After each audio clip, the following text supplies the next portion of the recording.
Hey YouTube. Alright. It's Lola Myung again. This is my second YouTube video. And as I discussed in my first YouTube video, that what I want to make my topics about is life in general. You know, things that everybody may go through and current events. So, my first current event I have to discuss because it's been on my mind for weeks.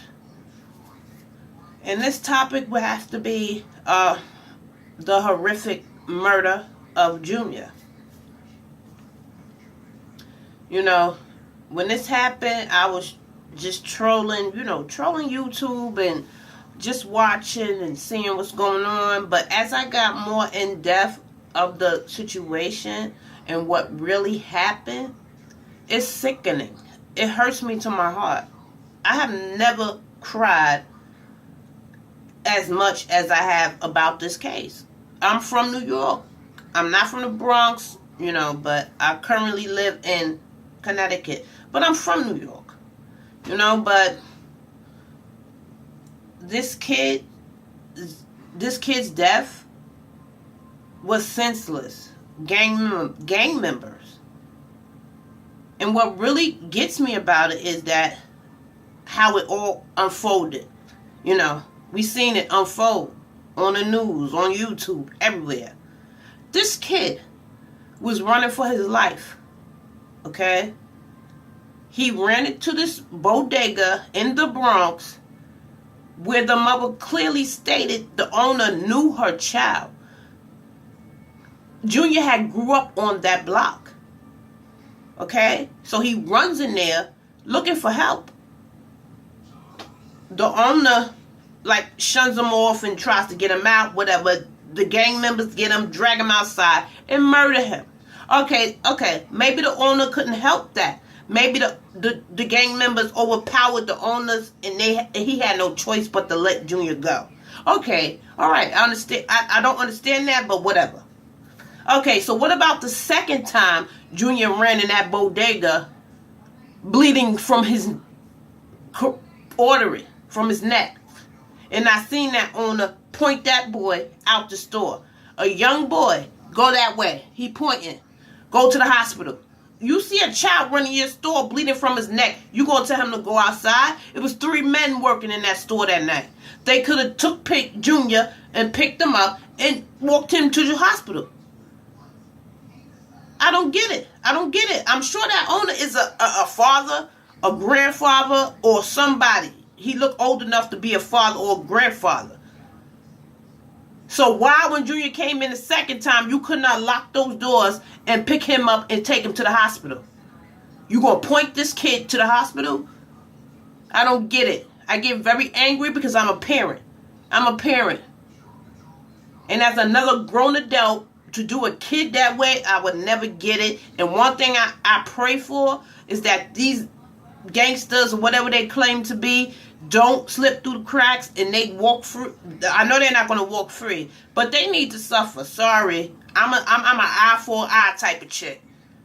You do something dirty like that, you need to suffer. And they got them in PC. They don't need to be in PC. No, they don't. They need to be in general population so they can get what they gave Junior, and that's the way I feel. He was a kid. And that bodega owner, he was wrong. I don't care what nobody say. He trying to change his story now and this and that. It's not going to work. You were wrong, bodega owner. You should have locked the doors. Or it was 3 of y'all working there. Y'all could have walked him to the hospital, carried him to the hospital. Something should have been done as adults, as parents, as grandparents, whatever you are. That was wrong. Everybody has a responsibility to children. He was wrong. And that's my stance. Nobody could save him. Nobody could save Junior. I understand that. But when he came back in that store, the owners could have locked the doors. They didn't even have to lock the doors because the assailants were gone. The gang members were gone by that time. They could have carried him to the hospital down the street instead of pointing him out the door. Go to the hospital while he bleeding out his neck. I would never understand that. That was wrong. And that store needs to be shut down forever. It doesn't need to open back up. It doesn't. Shut that store down. Period. That's the problem today. Nobody wants to get involved. Nobody wants to be associated with anything. When it comes to children, I'm the same way. I don't want to be associated with anything. But when it comes to children and harm being done to a child, you got to give up that hard shell like, I don't want to be involved. I don't want nothing to do with it. This is a child. And I have never cried about a case on the news or nothing. But when I seen that, I have cried because I have a son. And that was wrong. I'm not saying the owner could have saved him or prevented anything from happening to him. But he could have took measures to try to save that boy's life. That's all I'm saying. And that's my thoughts for the day about that case. Because it's been on my mind. And like I said, I'm new to YouTube. I'm going to discuss life, current events, and things that I feel are wrong. That's it. It's the end of it. Have a good night. Bye.